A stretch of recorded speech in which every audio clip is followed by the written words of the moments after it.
I came to the Baroque backwards, that is through other problems, for instance cultural recycling, and I did discover that the Baroque is being recycled, and then I worked my way back to the Baroque period, Baroque, the 17th century. I'm not a specialist of the 17th century, but I think I've been all kinds of readings on that, and I also come to the Baroque from the Latin American side. Again, I'm not a specialist, and I cannot claim to be a Latin Americanist, but I think it's interesting what is going on there, and it's quite different and not so different. I mean, it's interesting. So that's my way to the Baroque today. Okay then.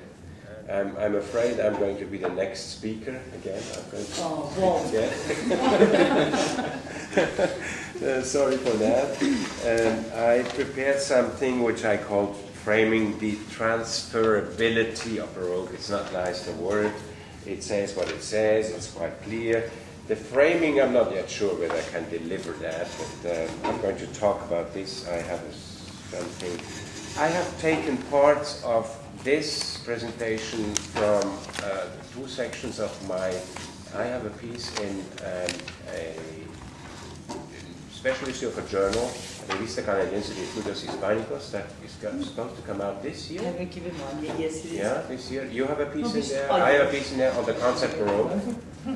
This year? What do you mean by this year? Is it this year? Every 4 times a year, I think. Yeah, I don't know exactly when it's supposed to come out, but there is a special issue of the Revista Canadiense de Estudios Hispánicos, and must be the next one. I think the two of us, we have a piece in. I haven't given mine in yet, but yeah. I think it's coming up probably January. Because I just received the latest one, which was. I've been working like a slave on that thing, and they're asking to put more into it.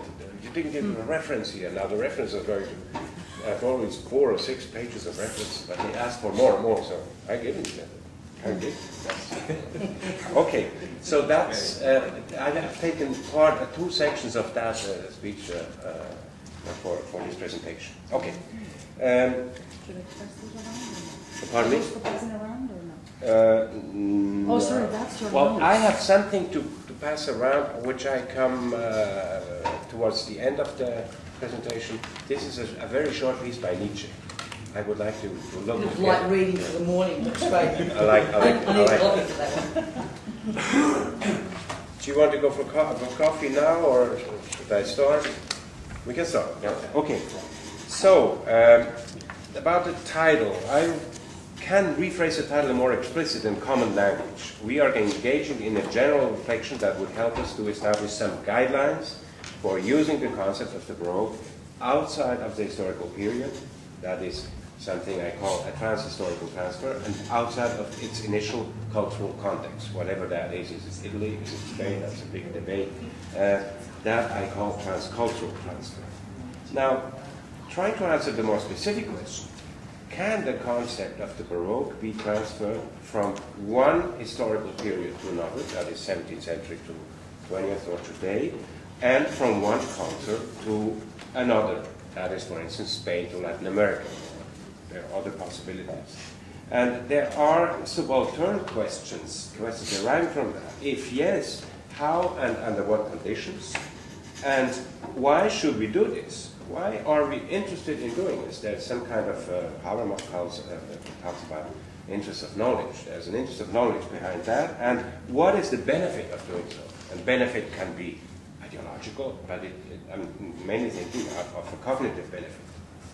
So in more general terms then, and now I'm for a moment stepping back from the specific question of the Baroque and making a more general question of history of concepts. I'm a kind of an adept of the German school of Begriffsgeschichte. So I take a few questions from that side. Do concepts, ideas, paradigms, etc. travel? Are they transferable? My answer is an enthusiastic yes, but under certain conditions. And yet, they never remain identical if they travel. No concept can be the same in another system or another period.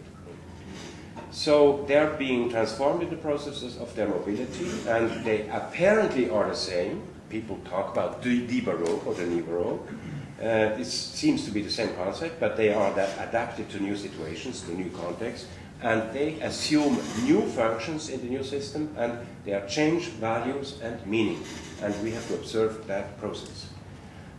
If I take rapidly examples from everyday language, which is not exactly our area, our field of research, because we're specialists of that, but let's take examples from everyday language, and I have in mind this kind of setup of the system of discourses by Jürgen Link in a book of 1881, Generative Diskursanalyse, where he says we have the Fachdiskurse, the specialized discourses, and then we have what he calls the interdiscourse, a general marketplace of the discourses where we can communicate in the street, in the restaurant, etc., and what we use in that interdiscourse that are connected to the special discourses but are not the special discourses. So there is kind of a circulation of discursive elements between the special area and the general area, the general marketplace of discourses.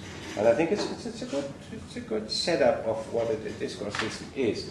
Now, in this interdiscourse, this general marketplace of discourses, we can easily say, for instance, well, he or she is very romantic, or that was quite romantic. Or we say today, relating to Islamic fundamentalism, oh, that's completely medieval. We use these there, and these terms function. We perfectly understand what people mean by that. It's not precise, but it's enough, precise enough to understand, aha, he means this or that. Now, if you ask a specialist of the Fachdiscourse, what did they say? And I have this reaction in relation to romanticism I've been working on. This is completely wrong, say that romanticism is kind of a very sentimental, personal, etc., etc. I've been working on Novalis. He was one of the best scientists of the epoch. That's completely wrong to use this meaning of romanticism if I look at it as a specialist, as a historian of romanticism. So there is a difference between everyday language of these words, of these concepts that are historical concepts, that refer to historical situations or cultures, and what they mean for the specialists. We also have, that's another area, I don't want to go into that, but it's an interesting area, historical analogies. Now, in our financial crisis, many people came out and said, this is like 1929, this is like the big crisis. Is it like, is it not, you know? But it helps to understand certain things, and it might be completely wrong in pretending it's the same thing. You know? So these processes are very important, and I think Baroque in everyday language today is being used, and is mostly being used in negative terms. Oh, he has a very Baroque behavior, or that was Baroque, what he did, or he is dressing in a Baroque way. This usually is rather negative if you use it in everyday language. But it is being used. And by the way, I'm an adept of Gadamer, Hans-Georg Gadamer, and he explained quite well in his Truth and